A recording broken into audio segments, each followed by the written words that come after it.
Election కు సంబంధించిన breaking news ను మనం చూస్తున్నాం. హిందూపురం లోక్సభ స్థానానికి వైసీపీ అభ్యర్థిపై ఉత్కంఠ కొనసాగుతోంది. ఇక్కడి నుంచి పోటీ చేసేందుకు నామినేషన్ వేసిన మాజీ సీఐ గోరంట్ల మాధవ్ వీఆర్ఎస్ కు ఇంకా ఆమోదం లభించకపోవడంతో ఆయన పోటీపై అనుమానాలు నెలకొన్నాయి.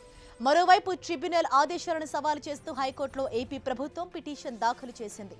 దీనిపై కోర్టు విచారణ చేపట్టడంతో వాదనలు కొనసాగుతూనే ఉన్నాయి.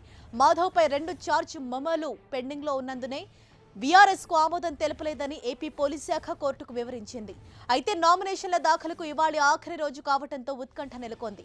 మాధవ్ కు అనుకూలంగా తీర్పు రాకుంటే ఆయన భార్యకు బీఫామ్ ఇచ్చేందుకు వైసీపీ సిద్ధంగా ఉంది. ఈ మేరకు పార్టీ పెద్దలకు జగన్ ఆదేశాలు కూడా ఇచ్చినట్లు తెలుస్తోంది.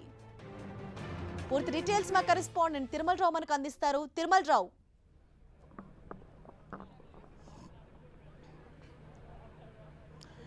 హిందూపురం వైఎస్ఆర్సీపీ అభ్యర్థి ఎంపీ అభ్యర్థి గోరంట్ల మాధవ్ నామినేషన్ ఉత్కంఠంగా నెలకొంది.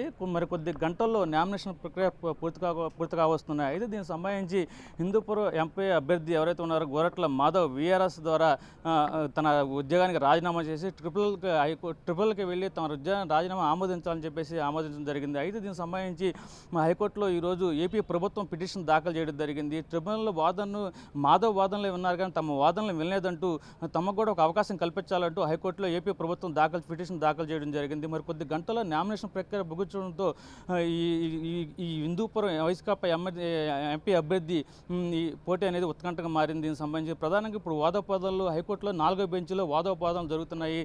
తమ వీఆర్ఎస్ ఆమోదించాలని చెప్పి హిందూపురం ఎమ్మెల్యే ఎవరైతే ఉన్నారో గోరంట్ల మాధవ్ తరపున న్యాయవాది హైకోర్టులో మాట్లాడడం జరుగుతుంది. దీనికి సంబంధించి అయితే ట్రిబ్యునల్ ఆమోదించినప్పటికీ ఎందుకు తమ వీఆర్ఎస్ను ఏపీ గవర్నమెంట్ ఎందుకు ఆమోదించట్లేదు, ఏపీ పోలీసులు కూడా ఎందుకు ఆమోదించట్లేదు అని చెప్పేసి తమ వాదన వినిపిస్తుంది. అయితే ప్రధానంగా రాష్ట్ర ప్రభుత్వం తరపున న్యాయం ఒకటే చెప్పడం జరిగింది హైకోర్టు బెంచ్ ముందు.